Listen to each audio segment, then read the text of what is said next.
Hello everyone, आज की इस वीडियो में हम बनाने जा रहे हैं कुछ बहुत ही अमेजिंग शेप्स और वो भी काफी आसान तरीके से। आज की ये वीडियो हमारे एडोबी इलस्ट्रेटर के कंप्लीट कोर्स की तीसरी वीडियो होने वाली है, तो इस वीडियो को जरूर एंड तक देखते रहिए ताकि आपको सही तरह से समझ आ जाए।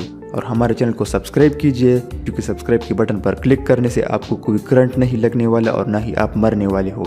तो सब्सक्राइब करके आगे वीडियो देखिए। जी, तो हम आ गए हैं अपने कंप्यूटर की स्क्रीन पर और आज की इस वीडियो में हम बनाने जा रहे हैं कुछ अमेजिंग शेप्स। तो चलिए आज की इस वीडियो को स्टार्ट करते हैं। सबसे पहले तो आपने यहाँ पर सेलेक्ट करना है रेक्टेंगल टूल। रेक्टेंगल टूल का जो शॉर्टकट है वो है M, यानी M प्रेस करने से यहाँ पर रेक्टेंगल टूल सेलेक्ट हो चुका है। अच्छा, रेक्टेंगल टूल सेलेक्ट करने के बाद अब यहाँ पर आपने ड्रा करना है एक स्क्वायर। स्क्वायर ड्रा करने के लिए आप शिफ्ट के बटन को प्रेस रखना है। शिफ्ट के बटन को प्रेस रखने के साथ साथ माउस के साथ मैं ये एक स्क्वायर बना रहा हूँ। तो ये बन गया हमारा एक स्क्वायर। अच्छा, अब इसके बाद आपने इस स्क्वायर की जो मैंने यहाँ पर स्क्वायर बनाया है इसकी आपने एक कॉपी लेनी है।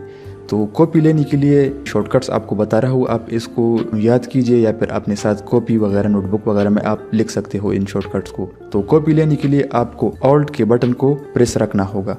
सबसे पहले तो यहाँ पर आप इस सिलेक्शन टूल को सेलेक्ट कर सकते हो। सिलेक्शन टूल का जो शॉर्टकट है वो है वी प्रेस करने से ये सिलेक्शन टूल ऑटोमेटिकली सेलेक्ट हो जाता है। अच्छा, अब सिलेक्शन टूल को सेलेक्ट करने के बाद आपने इस स्क्वायर की एक कॉपी लेनी है। कॉपी लेने के लिए आपने इस पर क्लिक करना है। इस पर क्लिक करने के बाद आपने ऑल्ट के बटन को प्रेस रखना है। ऑल्ट के बटन को प्रेस रखने के साथ साथ आप माउस के जरिए से इसे ऐसे ड्रैग कर सकते हो, लेकिन आपको शिफ्ट का बटन भी प्रेस रखना होगा। शिफ्ट का बटन प्रेस रखने से ये जो कॉपी है ये सीधी लाइन में आप ले सकते हो। अगर शिफ्ट के बटन को मैं प्रेस ना करूं तो फिर आप सीधी लाइन में कॉपी नहीं ले सकते, इसलिए मैंने शिफ्ट के बटन को प्रेस रखा है और शिफ्ट के बटन को प्रेस रखने के साथ साथ मैं इसको माउस के जरिए से ऐसे ड्रैग कर रहा हूं। अब जैसे ही ये दोनों लाइंस आपस में इंटरसेक्ट हो जाए, ये दोनों लाइंस आपस में इंटरसेक्ट हो जाए तो आपने शिफ्ट के बटन और माउस के बटन को रिलीज करना है। जैसे कि आप देख रहे होंगे ये मैंने शिफ्ट के बटन को भी प्रेस रखा है और ऑल्ट के बटन को भी, और मैं इसकी कॉपी ले रहा हूँ माउस के जरिए से। ये दोनों लाइन जैसे ही इंटरसेक्ट हो गए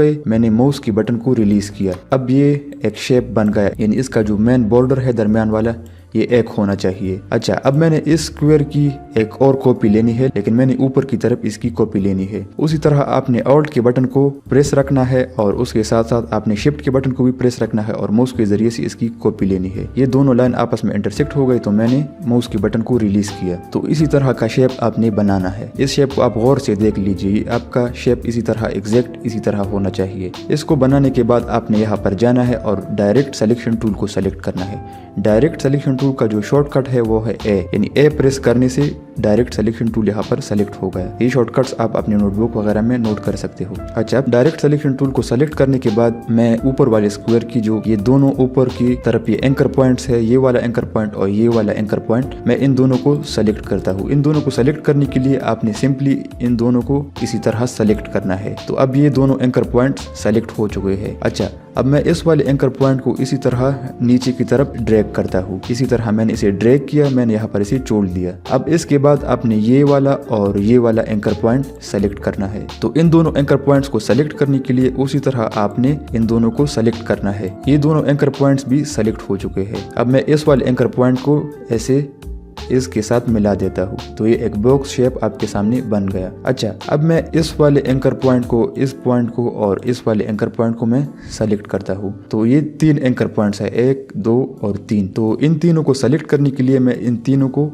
इसी तरह डायरेक्ट सिलेक्शन टूल की मदद से सेलेक्ट करता हूँ और फिर मैं इस वाले को पकड़कर शिफ्ट के बटन को मैंने प्रेस रखा है ताकि ये सीधी लाइन में इसको मैं यहाँ पर ड्रैग कर सकूँ। अच्छा, तो ये बॉक्स टाइप आपके सामने बन गया। अब मैं इसी बॉक्स की एक कॉपी लेता हूँ। तो इस बॉक्स की कॉपी लेने के लिए आपने यहाँ पर सिलेक्शन टूल को सेलेक्ट करना है जिसका शॉर्टकट है वी। तो सिलेक्शन टूल को सेलेक्ट करने के बाद मैं इस पूरे बॉक्स को सेलेक्ट करता हूँ। अच्छा, अब मैंने इस पूरे बॉक्स को सेलेक्ट किया है। इसकी कॉपी लेने के लिए उसी तरह सेम आपने ऑल्ट के बटन को मैंने प्रेस रखा है, ऑल्ट के साथ साथ शिफ्ट के बटन को भी मैंने प्रेस रखा है और माउस के साथ में इसकी एक कॉपी मैंने यहाँ पर ले ली। अच्छा, अब मैं सारे बटन्स को रिलीज करता हूँ। जी, तो ये एक कॉपी बन गई। अच्छा, अब इसके बाद अगर मैं चाहूँ कि मैं इसकी एग्जैक्ट इसी तरह की और कॉपियां लूँ, मल्टीपल कॉपीज लेने के लिए मैंने पहले इसकी एक कॉपी ली और उसी कॉपी के बाद में अब अगर मैं Ctrl+D को प्रेस करूँ, Ctrl+D मैंने प्रेस किया तो सेम एग्जैक्ट उसी तरह की कॉपी एक और बन गई। अब अगर मैं Ctrl+D को प्रेस प्रेस करता रहूँ तो इसकी मल्टीपल कॉपियाँ उसी एग्जैक्ट शेप में ये मल्टीपल कॉपी लेता रहेगा। तो Ctrl+D प्रेस करने से ये मल्टीपल कॉपियाँ उसी एग्जैक्ट शेप में लेता है। मैंने एक बॉक्स बनाया, उस एक बॉक्स की फिर मैंने मल्टीपल कॉपियाँ ली। अच्छा, अब मैंने यहाँ पर सिलेक्शन टूल को सेलेक्ट किया है और मैं इन सारे बॉक्सेस को सेलेक्ट करता हूँ। इन सारे बॉक्सेस को सेलेक्ट करने के बाद मैं इन्हें इसी तरह ऊपर मैंने किया। अच्छा, अब मैं इन सारे बॉक्सेस की एक कॉपी लेना चाहता हूँ। तो सारे बॉक्सेस की कॉपी लेने के लिए मैंने इन सारे बॉक्सेस को सेलेक्ट किया और इनको सेलेक्ट करने के बाद मैंने उसी तरह ऑल्ट के बटन और शिफ्ट के बटन को प्रेस किया, यानी इन दोनों बटन्स को प्रेस रखा है और इसको मैंने माउस के साथ इसे ड्रैग कर रहा हूँ नीचे की तरफ। अच्छा, ये इसकी कॉपी बन गई। अब अगर मैं इसी तरह की एग्जैक्ट कॉपी और लेना चाहता हूँ तो मैं सिंपल Ctrl+D को प्रेस करूंगा। Ctrl+D प्रेस करने के बाद इसकी एक और कॉपी बन गई। इसी तरह मैं अगर Ctrl+D प्रेस करता रहूँ तो ये कॉपियाँ लेता रहेगा। अच्छा जी, तो ये थी हमारी आज की एक शॉर्ट सी वीडियो, एक शॉर्ट सा क्लास था हमारा, जिसमें आपने सीखा कि कॉपी मल्टीपल कॉपियाँ किस तरह लेनी है। Ctrl+D से मल्टीपल कॉपी आप ले सकते हो और इस तरह का बॉक्स किस तरह बनाना है आपने, और इसके साथ साथ डायरेक्ट सिलेक्शन टूल का यूज़ किस तरह करना है। तो आप इस पर प्रैक्टिस कीजिए और कल वाली क्लास में हम इससे आगे डिस्कस करेंगे कि किस तरह हम और शेप्स वगैरह हम बना सकते हैं। तो अगर आपको वीडियो पसंद आई हो तो इस वीडियो को लाइक कीजिए और इस वीडियो को अपने दोस्तों के साथ शेयर कीजिए ताकि और भी इसका फ़ायदा उठा सके, और हमारे चैनल को ज़रूर सब्सक्राइब कीजिए ताकि आपको हर आने वाली वीडियो का नोटिफिकेशन मिलता रहे।